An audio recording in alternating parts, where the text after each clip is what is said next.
رسول اللہ صلی اللہ علیہ وسلم نے جب مکہ سے مدینے کی طرف ہجرت کا ارادہ فرمایا تو رسول اللہ صلی اللہ علیہ وسلم نے اپنے ساتھ ابوبکر صدیق کو لیا اور وہاں سے نکل گئے۔ تو راستے میں حضور صلی اللہ علیہ وسلم نے ایک رات غار ثور میں گزاری تھی۔ تو آج کی اس مختصر ویڈیو میں غار ثور کا ایک چھوٹا سا واقعہ آپ کے سامنے ذکر کرنا چاہتا ہوں۔ واقعہ یوں رونما ہوا۔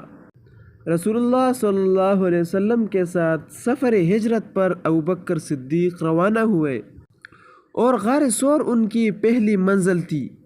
جب آپ صلی اللہ علیہ وسلم اور حضرت ابوبکر اس غار پر پہنچے، آپ صلی اللہ علیہ وسلم نے غار میں داخل ہونا چاہا تو حضرت ابوبکر نے کہا، اللہ کے واسطے آپ اس غار میں ابھی داخل نہ ہوں، پہلے میں اندر جاتا ہوں تاکہ اگر اس میں کوئی موذی چیز جیسے سام، بچھو وغیرہ ہو اور وہ ضرر پہنچائے تو مجھ کو پہنچائے۔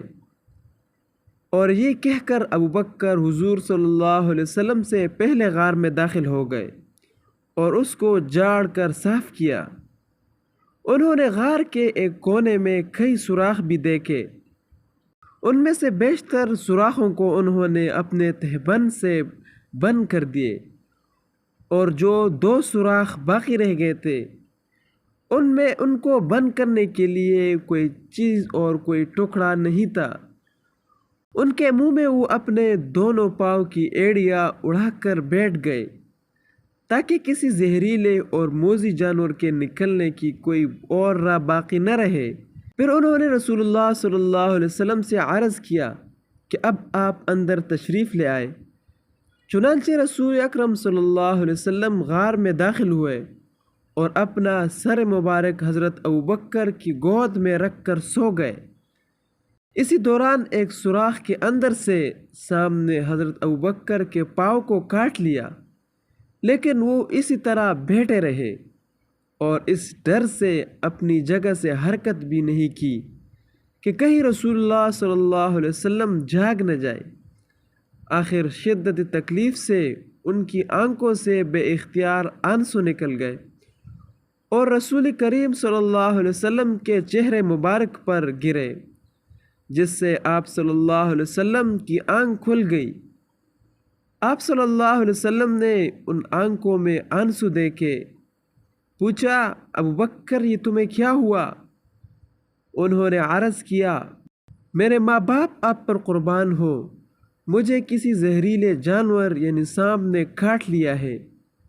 حضور صلی اللہ علیہ وسلم نے یہ سن کر اپنا مبارک لعاب دہن ان کے پاؤں میں کاٹی ہوئی جگہ پر ٹپکا دیا اور تکلیف و اذیت کی جو کوئی کیفیت ان کو محسوس ہو رہی تھی وہ فوراً جاتی رہی۔ اللہ اکبر! وہ کیا ہی منظر تھا، کیا ہی خوش قسمت تھے ابوبکر صدیق رضی اللہ عنہ کہ اللہ تعالیٰ نے ان کو وہ لمحات عطا فرمائے جس پر حضرت عمر نے رشک کیا تھا۔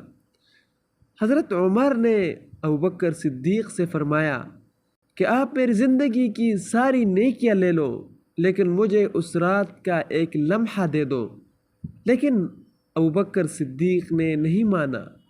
تو اللہ تعالیٰ ہمیں بھی مشکل وقت میں دین کا کام کرنے کی توفیق عطا فرمائے۔ آمین ثم آمین۔